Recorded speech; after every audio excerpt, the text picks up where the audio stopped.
Hey guys, welcome back again from Tampa Bay. It's a Sunday evening. Not sure where this video is going to fit in. I may not even put it up. But if you're seeing it, it's because I was successful. I'm on my way over to look at a used bike. It is a 2006 C50. Very similar to the one that you saw me do the review of. Same year and model. Well, no, not exactly. I shouldn't say that. The one I reviewed was a touring model, which meant it came with those studded seat accents and leather bags and a windscreen. But other than that, same bike, same engine, same frame. All the important stuff is the same. This particular one, I guess, is in excellent shape. It does have high miles, so I am going to be sure to do a very thorough inspection. I've got a long checklist of things to look at. I pieced together different things to look at from the internet. A couple things that I wouldn't have thought of to check, and I'll actually put that in the description here. So if you're going to look at a used bike, you can print that off too. I just pasted it into a text document and printed it off. And it's just a good, I'm not saying it's comprehensive, but it's a good, nice, at least basic and semi-advanced stuff to check if you're going to look at a used motorcycle. Now he's way up in Hudson, which is about a half an hour away. I've already gone to the bank, grabbed a little bit of cash just in case, you know, it turns out to be a smoking deal. I don't think it's going to be, but you never know. So I can put down a deposit at least, and I would just have to coordinate with the wife on getting her to run me up and taking it home. And I guess this one has an extra set of pipes. I think he's got aftermarket on it now, and he has a stock set of pipes. Can't imagine it being the other way around. So I would need her car to bring it home. And he said he does have the leather bags for this, which I don't think I would even put on.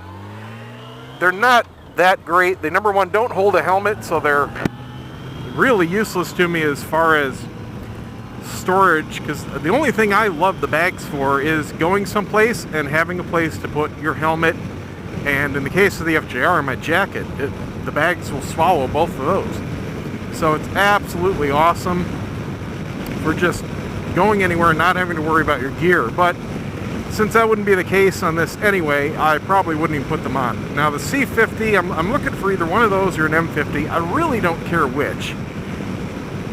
And when I say I'm looking for one of those, I mean I'm interested in one as a possible second bike. The difference between the two is purely cosmetic.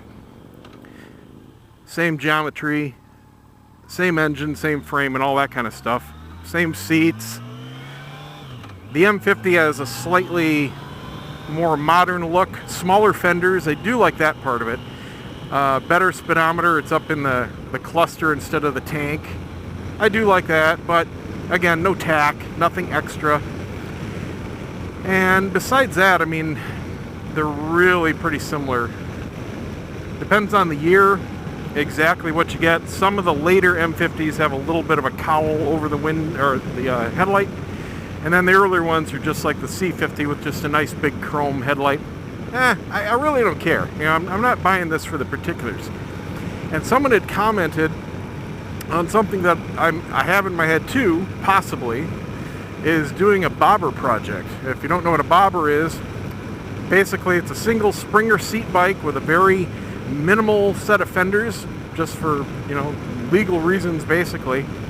I'm not sure I would do a fenderless front or even a really tiny front one, because on a liquid cooled bike you've got your radiator right there behind it. On an air cooled it's different. You don't really have as much to worry about, but when you're throwing up any kind of rocks or hard debris, it is really easy to puncture a radiator. So having a fender right there in front of it is a very good functional thing. Got something going down on Dollar General. Got some crime scene tape going on. Looks like a break-in. Windows are broken, and that's odd. This is a pretty good neighborhood, but you never know. So the C50 is much more their classic design. I don't know if C stands for classic or if M stands for anything, or either one, but it has much larger fenders. They go a lot lower to the ground. They stick out a lot farther. I mean, they're like 3 times the size. They're exactly what it means by classic cruiser design. And I'm fine with that. I really don't care. But if I go with a bobber, everything gets replaced. Thing with that is it would double the cost. I mean, the bobber kit parts alone they'd be more than what I'm buying the bike for. So I don't think the resale would recoup it. So it would be something just for me. I don't know. I may just love it and keep it completely stock. The other nice thing about the M50, if I do find and get one of those instead, is the handlebars. The C50 bars are the huge beach bars, which are comfortable and they function very well until you try to turn. They're too low the way they're angled, so when you go that last 10 degrees or so, you can't because your legs are in the way. Now, a lot of people have that problem. I was reading online on the forums and stuff, and it looks like a lot of people just simply rotate them a little bit and they're just fine. And then some people put on larger bar risers. Stock ones look like about 1.5 inches above the triple clamps, and people are putting on 2.5, 3-inch risers, and that clears your legs. So easy solutions, one free, one inexpensive, no big deal there. Another option is to put on drag bars, which have a more flat profile and are a little narrower, so it makes it more like the M50. Another possibility is finding a used set of M50 bars, putting those on. So, there's lots of solutions for that particular problem. That is the only thing that I would have to do to the bike if I find a good C50. So this one here, I've been eyeballing it a little while. It's actually what got me interested in test driving the one the other day. The guy posted it up on Facebook, and these are great bikes to find used because they are one of the most quintessential beginner cruiser bikes ever made. They were very cheap to buy new, $5,000 to $6,000. They've been around for 15 plus years, virtually unchanged. They went from carbs to fuel injection, and about 5 years ago they improved the gauges to put on a little digital tack. That's about it. The engines are just bulletproof Suzuki 650 V-twins. They haven't done anything with that. And they are all over the place. Literally every dealer around here has at least one used. And they're cheap. I mean, they're cheap even at the dealers. So when they're cheap at the dealers, they're really cheap from private sellers. And they're all around $3,000 from private sellers. Dealers, 3.5 to 4, asking price. And some dealers, they've got a small army of them, because everybody that buys them eventually trades them in on something larger. It's the cruiser that girlfriends or wives get, or first-time riders get, and they're not sure, what kind of cruiser they want. They don't want to spend a boatload of money, so they pick these up. And most of them are extremely low mileage. I'm seeing them, I'd say half of them I see are under 10,000 miles. Most of the others are under 20. This one, if I remember right, his ad said he had just over 40. Which is not extremely high mileage for the bike itself, but it is very high mileage for what it is. I could find 20 of them within 10 miles with less than half the mileage.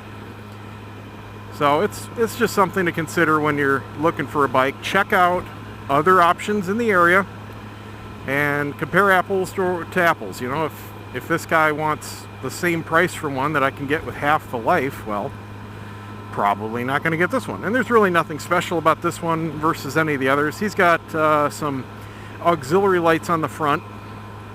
If that's something you like, that's something worth it. If you really don't care for the stock pipes, which I happen to love on the one I rode, so I don't care that this one has aftermarket. Check out what extra comes on a bike you're looking for. Sometimes it can be worth something to the buyer.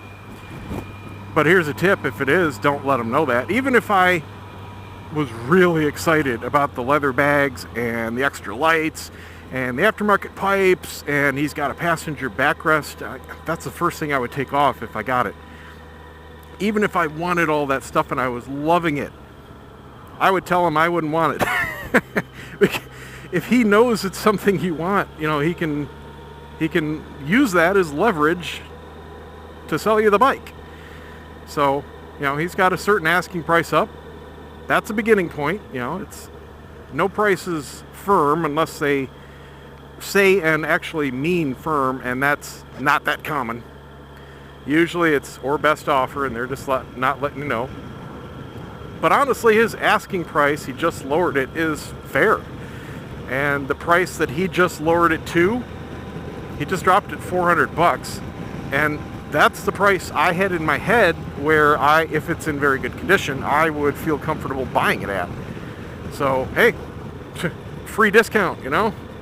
I'll take that. And I'm assuming that I can get a couple hundred more off just by bargaining. Now, that again, assuming it's in very good condition. From the pictures, it looks like it's never been down, and it looks like it's been well maintained. However, you still have to take into account what kind of maintenance does it need. And this is the big question in my mind right now, because I briefly talked to him about everything.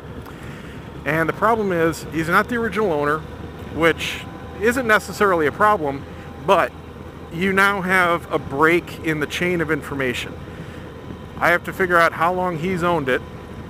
And from what he was saying, he hasn't owned it that long.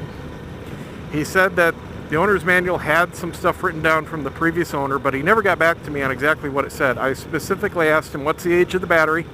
If that battery is original, it absolutely, I know it's not original, because unless it's been sitting on a charger all these years, it's not going to be good. If a battery is more than 4 years old, you need to replace it. It is really rare for them to last more than 5, especially in Florida with this kind of heat, and especially on bikes that aren't very well maintained and kept on a charger or not run all the time.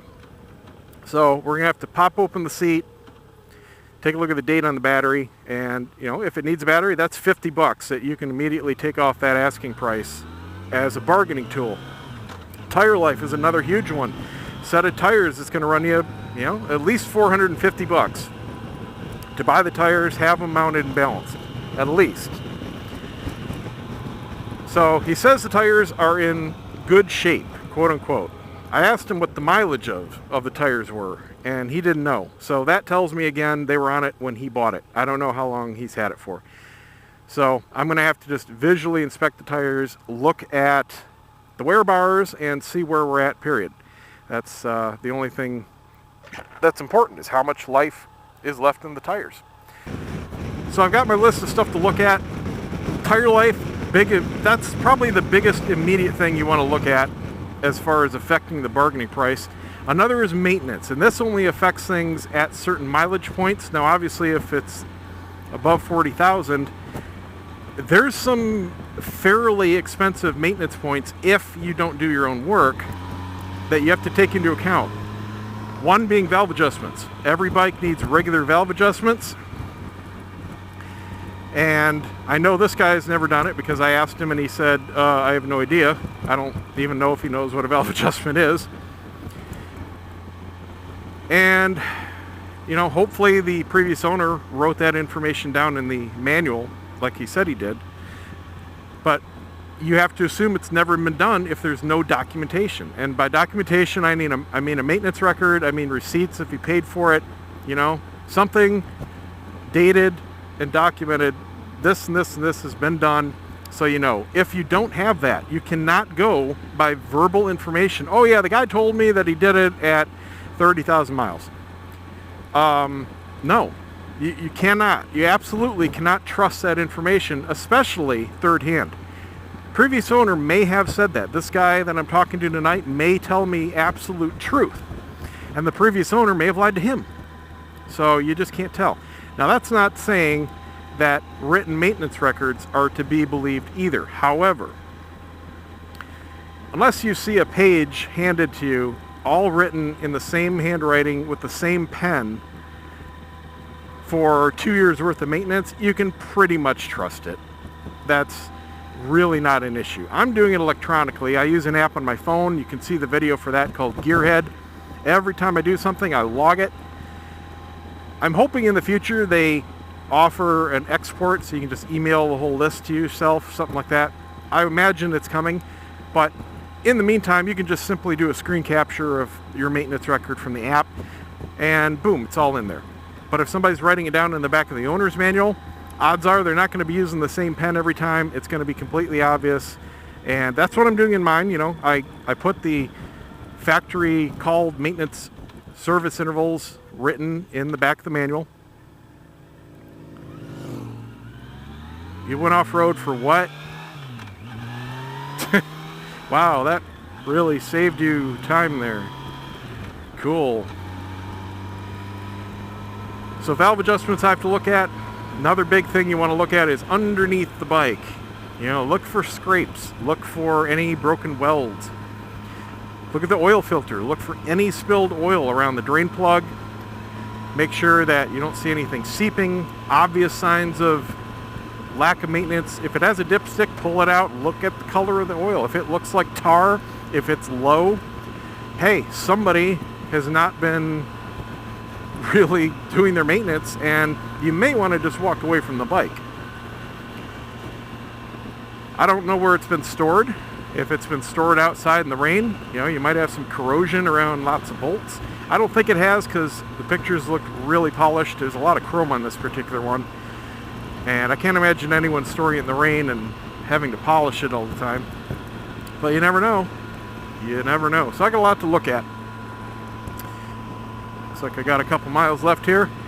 So another weird thing about this one is, now I don't think he's being dishonest or anything, but the guy said he works a lot. He works second shift. He's at work right now, and his neighbor, who he said is a mechanic, not that that means anything, but he's going to be showing me the bike, which probably works out in my favor, because then there's zero sales pressure. This guy's just there to keep an eye on me, so I can take my time, look at what I need to look at, and you know, I don't have any BS coming from the potential seller. And this seller doesn't really have any information anyway, so there's really no reason I need to talk to him other than to possibly negotiate the price, which I can do over Facebook, and I don't need him in person for. So it actually works out better in this case to have the neighbor showing it to me. Never been up here before, I don't think.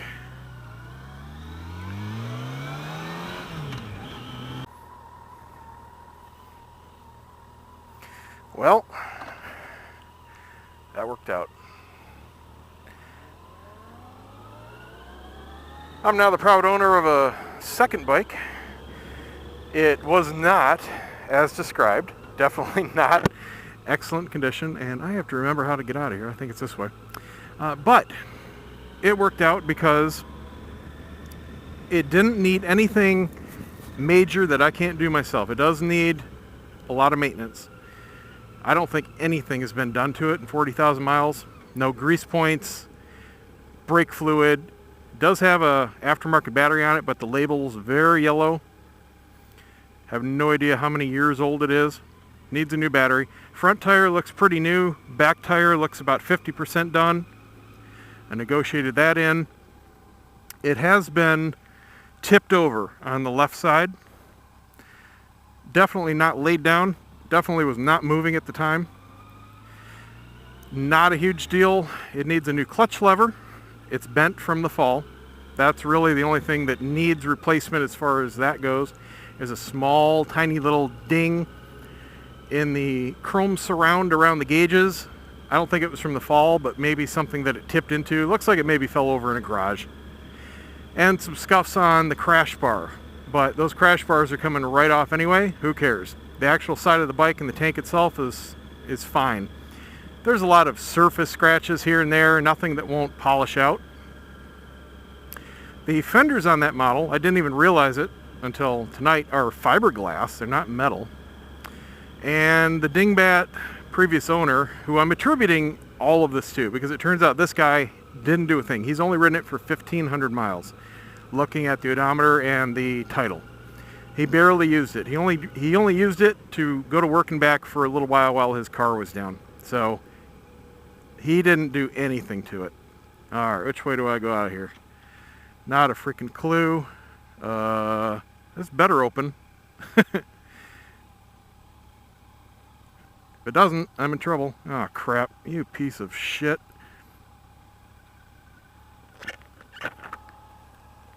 Okay, looks like I'm going out the inn. Stupid gates. I hate gates. They don't do anything. They don't keep anybody out. Just annoy people. So I'll wait for this Buick to come through. Whip around. Dum dum dum dum dum dum. This is when you need that special magnet tool on the bottom of your bike. Oh, what the hell? All right, I'm going through. Move, dude.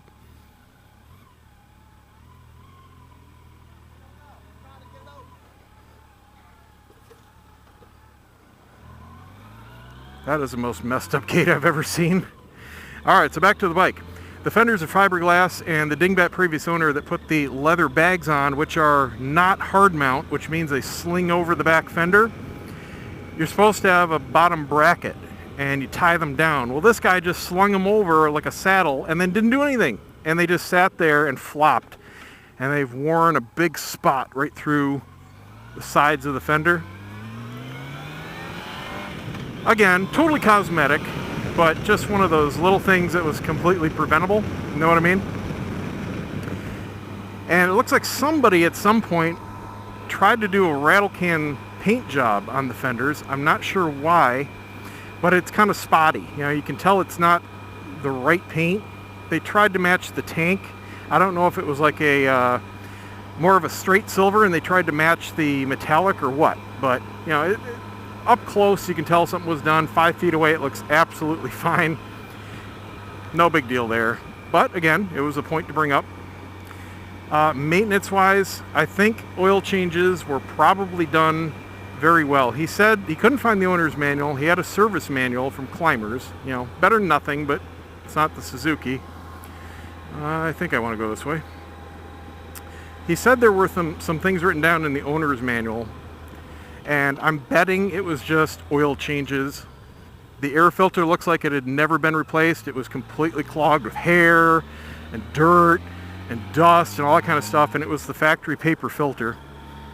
Now, bikes down here do not dirty their filters much at all, so that's why I'm betting it's never been done, like 42,000 miles, never been done to get that dirty. In a car, I would equate it to like, you know, maybe 10, 15,000 miles. That's the way the bike filter typically looks at 40. So that just, it doesn't mean anything. I mean, 15 bucks for a filter, who cares? But it tells you how well at some point an owner was actually taking care of the bike. If they're not at least changing an air filter, they're not doing anything else. Trust me. Oil changes, I would bet that's, like I said, the only thing that were done. And the oil did look brand new. He said the previous owner had just done an oil change before he got it, so 1,500 miles ago. And I could verify that. It was almost crystal clear in the sight glass. Brake fluid looks like it had never been done, and they were a little spongy. So that needs to be flushed right away, and it's very yellow looking. Brake fluid's supposed to be clear, just like, well, it's clear as water. So when it starts to color, you know, it's done. But that's something that should be done periodically, not just mileage. Radiator looked brand new. Of course, with those huge fenders, something hitting the radiator is almost impossible because it's completely in back of the fender. It's very narrow. Oil filter looked good. I didn't see any oil dripping. The engine bolts had never been touched. They had never been turned. There were no marks at all on any of the flats of any of the engine bolts. So that tells me that it's never had a valve adjustment done, which means it's overdue by 2 or maybe 3. So I would have to do that immediately just to verify that it's the way it's supposed to be. I mean, it's never had the initial service done when you buy it after break-in. So whoever bought it, I'm assuming that the guy he bought it from was the initial owner, but again, I don't know. You know, he probably bought it, maybe it was his wife's bike, and he probably did the oil changes at home. That's about it. So, other than that, it rides fine. I rode it down the street, and at some point, maybe it was the previous owner, he had already adjusted the handlebars up because they cleared my legs just fine. So I won't have to do that. That was nice. I rode it and I turned it around down the street a few times and rode great, nice and smooth. The only thing was the brakes being a little spongy. The transmission shifted just like the new one that I rode the other day, so no problems there. Had a lot of little electrical things that I'll have to clean up. The additional lights that were added to the front bar, there are 2 different lights. I don't know if they're from different bikes or different years or what. I mean, they look like similar housings, but the whatever you call the glass on the front, not a projector, but you know, the patterned glass, they're different from one to the other. It's not a huge deal, but one of them has a different bulb in it because one's brighter than the other. So I mean, somebody just didn't care. That's all that tells me. Wiring wise, there's some homemade wiring there. Whoever did it themselves. It's not very clean. So those may just come completely off. Depends on what it looks like, if I have to buy another bar, you know, whatever has to be done. I'm not sure yet. It's got one burnt out turn signal, another burnt out running light. So, you know, lots of little stuff like that. The kickstand spring needs to be either completely relubed or maybe changed because it doesn't stay up all the way. If it wants to fall down just a little bit and the bike shuts off, so obviously that's a huge safety thing. You have to really shove it up. It doesn't free swivel. Now, the spring may be okay and maybe it's just completely gunked up. Like I said, I don't think it's had any of the lubrication point services done. So that means suspension, maybe bearings. Suspension wise, it felt okay, but it, you know, rides like a couch as it is. Don't have obviously a lot of time on it, but it may need a new shock, may need the front forks rebuilt. At 40,000 miles, I would expect it, but it didn't have any oil leaking. It has these huge covers over the forks, so I couldn't inspect the seals without doing disassembly, but I'm going to assume that it's going to need suspension pretty soon. Not immediately, because it did ride okay. It felt just like the brand new one. So maybe it lasts longer, maybe it's just wearing out and it's still good enough. Don't really care if it's a perfect suspension, it's just a little around the town bike. The long story short, got it for a song and a dance. What all of that inspection got me was $500 off the asking price. I went for $600. He counter offered with $500 and I accepted. That was still more than acceptable given the amount of parts that I would have to buy immediately, which is a few hundred. Like I said, it's going to need a rear tire. It needs a clutch lever. That's it as far as hard costs for absolute must-have parts. Beyond that, it's what I want to do with it, how much I want to live with it not looking great as far as scratches and stuff like that, but that's all my labor. You know, that's all paint time. And I still have to think about if I'm going to just ride it like it is and enjoy it as a cheap, fun around town bike, which I very well may do, or if I want to sink a couple grand into it as a project and make it a bobber. If I end up making it a bobber, almost all of those problems go away because the parts go away. The fenders get eliminated, aftermarket metal fenders go on, seats get swapped, there's a couple scratches on the seats. Don't really care about that, but you know, it's a visual thing. That would be replaced anyway. The tank would get repainted. I would redo the ring around it with that dent in the chrome. So, and that's something I can do over time because I can do it piece by piece. The only downtime would be when I have the tank off to have it painted. You know, not a big deal there. So that's still an option. And, you know, maybe that's something I choose to do over the next year and I just enjoy it as is or put parts on it here and there as I pay for the parts and get the money for the parts. I don't know. But I was happy about it. That puts me right where I wanted to be out the door. I still have to pay sales tax, but even with the parts I have to replace and the sale of the bike, that puts me comfortably what I wanted to spend on the entire project to get a second bike used. I would have spent more, obviously a lot more, about over twice as much more if I was going to get a new one. And I think this worked out. They really haven't changed the thing as far as functionality getting new, so there wasn't any advantage buying a newer model C50. And the only other bike that really struck my fancy was that Triumph, but it's not worth the money to me. Out the door, you're pushing $10,000 for a bike that is very fun, I think looks fantastic, but isn't worth $10,000. It's just not. It's not that much fun. Not knocking the bike for what it is. You know, if it was $6,000, I would have bought one. But I think after all the dealer fees and BS like that, well, nah, just not worth it. Doesn't make me want to open up my wallet. This was a good enough deal. I have no problem opening up my wallet for that. Oh, and the coolest part, I have to say, is the sound of the pipes. It turns out the second set of pipes that he has are the pure stock takeoff pipes. What are on it now is another set of stock pipes, so it still looks cool. They're all chrome. They have chrome heat shields, nice and beefy looking.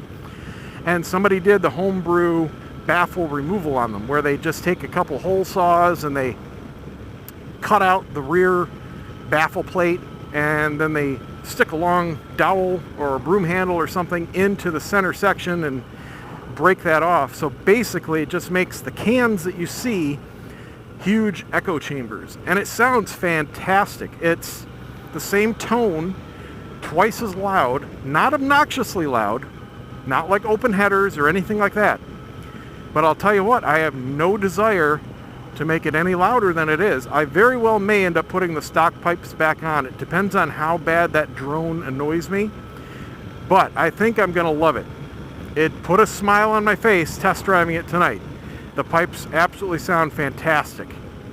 Oh, which way do I want to go home? I'll go down Starkey, a little faster. So there you go, guys. I had a lot of fun. I'm happy. Very happy with the deal. I'll be very happy with the bike after I'm done fixing it up. It's okay now, but it can be great. I see the potential in it. And I'll tell you what, if I decide to do that bobber project, I don't really feel the need to do it right now, because I know how much money it's going to cost, and given that I just dropped how much I did tonight, definitely not doing it right now, but I can picture it in my head, and I think that would be really cool. But I need to get a lot of seat time on it as is to see if I really want to. So that's it. I will be revealing it at a later time. There's still some bikes I want to go test ride, you know, so I'm still going to go test ride them. I've got a couple appointments set up, and I still want to test ride that Vulcan S just for shits and giggles and to do a cool video. And I'm still going to hit up some dealers and see who wants to do some test rides and make more videos, because you guys seem to like it, so I'll give you what you like. That's it. I'm off for tonight. Thanks for watching. Don't forget to give me a thumbs up. Share the website, TwoWheelObsession.com. Don't forget to subscribe, and we'll see you next time.